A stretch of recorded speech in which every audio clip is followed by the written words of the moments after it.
Salut YouTube, j'espère que tu vas bien. Aujourd'hui on va tous les deux faire une vidéo sur le teint.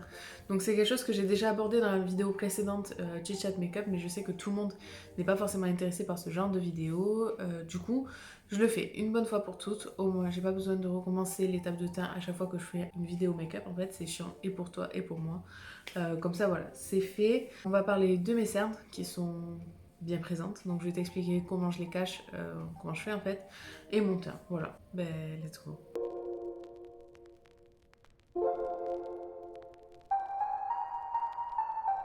Pour commencer pour mes cernes, j'attaque donc avec le correcteur de Chanel qui est un correcteur orange. Donc pourquoi un correcteur orange? Comme tu peux le voir, mes cernes sont assez marquées, elles sont assez brunes et j'ai la veine juste ici assez bleutée et le bleu et la cerne un petit peu brune comme ça sont annulés en fait par la couleur orange. Pourquoi? Parce que selon le cercle chromatique que je vais te mettre juste ici, comme tu peux le voir, tu as le bleu et le orange qui sont en face. Donc ça veut dire que ce sont des couleurs complémentaires. Couleurs complémentaires, ça veut dire des couleurs qui s'annulent l'une et l'autre. C'est tout simplement pour ça que je vais mettre un petit peu d'orange donc sur mon cercle. Donc j'ai pris mon correcteur, je prends un pinceau plat et je vais venir colorier.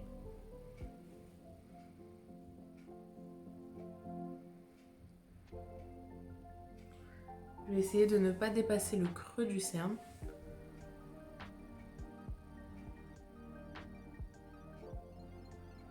J'en mets aussi sur ma paupière mobile un petit peu parce que c'est vrai qu'elle est très marquée également.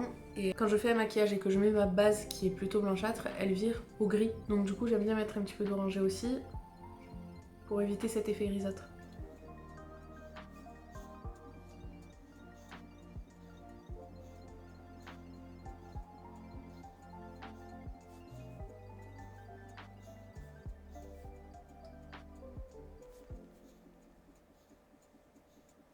Voilà, une fois que ça est appliqué, je vais appliquer. Je vais mettre donc un anti-cerne tenseur de chez Makeup Forever Pro en teinte, si je te mets à l'endroit c'est toujours mieux, en teinte donc numéro 3 qui va être aussi un petit peu orangé. J'en mets deux parce que honnêtement, juste un comme ça ne couvre pas comme je le désire. Donc du coup, je rajoute celui-ci qui a un léger effet correcteur mais qui va être un anti-cerne. Donc il va avoir un petit peu plus de couvrance que le correcteur. Je le mets en tapotant par-dessus. Alors je dépasse pas le creux du cerne, pourquoi? Parce que l'idée là en fait c'est de donner un petit peu de luminosité et si je mets la luminosité en fait au-delà du côté sombre, ça va annuler mon effet d'optique en fait, tout simplement. L'idée est de donner autant de lumière au creux du cerne qu'au reste en fait de la joue. Donc si je prolonge, ça marche pas. Donc là, je vais mettre un petit peu ici aussi. Et à la naissance de la paupière mobile. C'est tout pour la correction de base en fait de mon cerne. Maintenant je vais passer au fond de teint. Pour ce qui est du teint, je vais mélanger deux de mes fonds de teint favoris, donc qui sont le Perfection Lumière de chez Chanel et le HD fond de teint couvrance invisible de chez Makeup Forever. Donc pour le Chanel, j'ai la teinte numéro 12 beige rosé et pour le Makeup Forever, c'est le N115. Je les mélange pourquoi? Parce que j'aime bien le côté très lumineux donc de celui de Chanel avec une couvrance un petit peu plus élevée que celui de chez Makeup Forever. Cependant, celui de chez Makeup Forever a tendance en fait à agir sur le Chanel pour qu'il sèche un petit peu plus rapidement et qu'il tienne mieux en fait toute la journée en réalité. À cela, je vais ajouter une pointe en fait de ma base SOS Boost Éclat de chez Clarins pour donner un côté légèrement plus lumineux. Je mélange tout ça et je vais venir l'appliquer avec un petit pinceau fond de teint classique.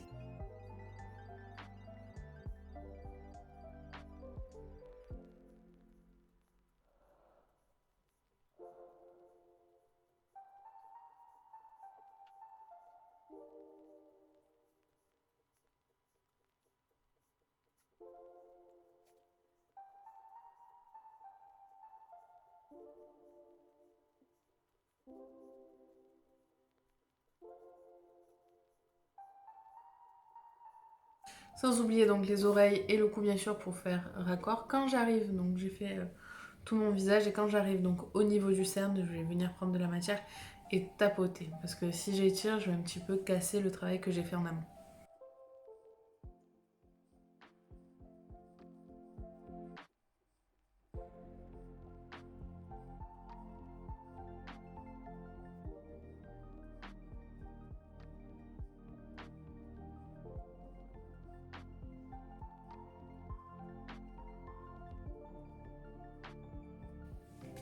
Voilà, l'avantage de ces deux fonds de teint sont qu'ils sont tous les deux à couvrance modulable. Qu'est-ce que ça veut dire? Ça veut dire que si là, à la première couche qui est quand même assez fine, je la sens pas sur ma peau, le résultat ne me convient pas, il n'est pas assez couvrant, je peux attendre quelques minutes le temps qu'il sèche en réalité et passer une seconde couche pour avoir un côté un petit peu plus couvrant. C'est ce que je vais faire. Voilà, la deuxième couche a été passée, donc comme vous pouvez le voir, on est sur quelque chose d'un petit peu plus couvrant, mais c'est vrai, la sensation, j'ai pas vraiment de sensation d'avoir quelque chose d'épais sur le visage. Ensuite, je vais partir sur un correcteur légèrement rosé, qui est le correcteur donc, de chez Chanel aussi, qui s'appelle correcteur rose, qui va avoir un effet assez lumineux. Je l'utilise donc pour faire mes zones de lumière. Donc on va partir ici.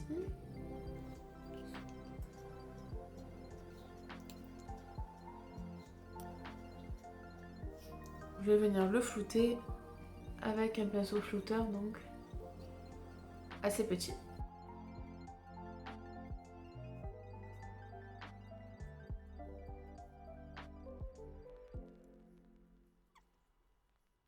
Je vais venir tapoter de temps en temps et faire des petits cercles en fait pour que les matières s'allient entre elles.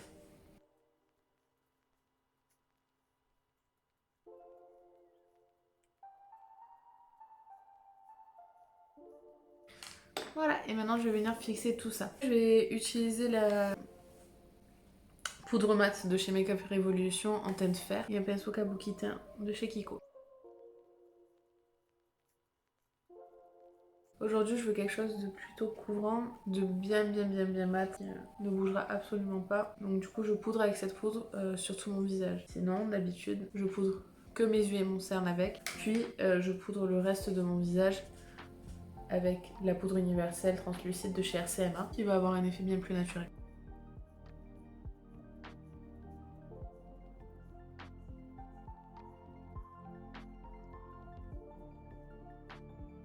Une fois que mon teint est complètement unifié, je vais prendre ma palette contour de chez NYX et je vais utiliser les fards. Ah non, pas celui-là, c'est de là. Pour faire donc mon contour. Donc je vais faire le creux de joue pour bien le situer. Il faut que tu touches en fait juste ici et que tu sentes le rebondi de ton os. Faut pas que tu sentes tes dents. Et là où tu as le rebondi de ton os, c'est là où tu dois appliquer ton fard. Si tu le fais là où il y a tes dents, donc pour moi ça tomberait ici, ça te fait un effet les joues un petit peu plus basses en fait, tu vois ce que je veux dire. Le fait de le remonter comme ça et de le mettre bien sur le creux, ça te fait des pommettes saillantes.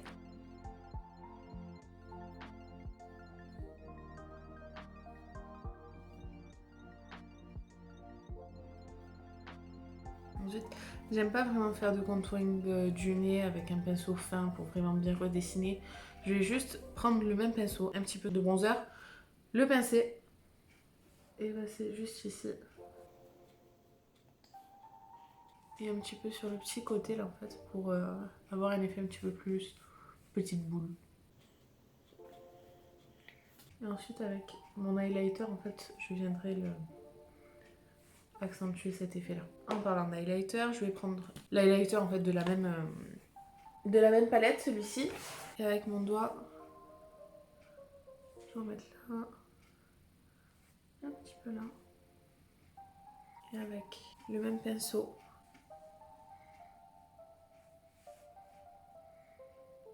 je vais venir le poser sur le haut de mes pommettes. Un petit peu au-dessus de mes sourcils. Et ensuite, je mets mon blush. J'aime bien faire ça pour pouvoir encore mieux mélanger les trois, le bronzer, l'highlight et le blush. Vu que là j'ai mis un highlighter nacré blanc légèrement rosé, le fait de mettre mon blush par-dessus, il va prendre vraiment la couleur de mon blush et ça va faire un effet blush et blusherisé plus en fait. Enfin, je sais pas si vous voyez ce que je veux dire, mais c'est ce qui me plaît le plus. Un petit peu sur le nez. Et ici, pardon, je vous ai pas dit, j'ai utilisé le blush des météorites de chez Guerlain, mais c'était une édition limitée de 2018, je crois, si j'ai pas de bêtises. Donc, je sais pas s'ils l'ont ressorti entre deux. Voilà pour le teint. Je vais vite fait faire mes sourcils pour ne pas rester comme ça. J'utilise donc la crème waterproof donc de chez Pupa. qui est la Eyebrow Definition Cream en teinte numéro 3. C'est mon produit préféré pour les sourcils. Elle est vraiment pas onéreuse et elle marche super bien. Donc en général pour mes sourcils je fais la technique du poil à poil, donc je prends un pinceau plutôt plat et bien biseauté. Je vais mettre ma crème en fait vraiment sur une face et sur l'autre, histoire qu'il soit bien fin. Je retravaille toujours ma crème donc dans le capuchon pour ne pas en avoir de trop sur mon pinceau et je vais venir tracer en fait des petits poils.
Voilà ce que je fais donc pour mon teint et pour mes sourcils et mes cernes. J'espère que ça t'a plu, n'hésite pas à me dire ce que t'en penses dans les commentaires. Viens t'abonner, activer la petite cloche. N'hésite pas à me mettre un petit pouce bleu si ça t'a plu, un petit pouce vers le bas si ça t'a pas plu, au moins je saurai vraiment ce que t'en penses. Et rejoins-moi sur mes réseaux, je te les mets juste ici. Et à très bien vite. À très bien vite? Non, à très vite. Ciao!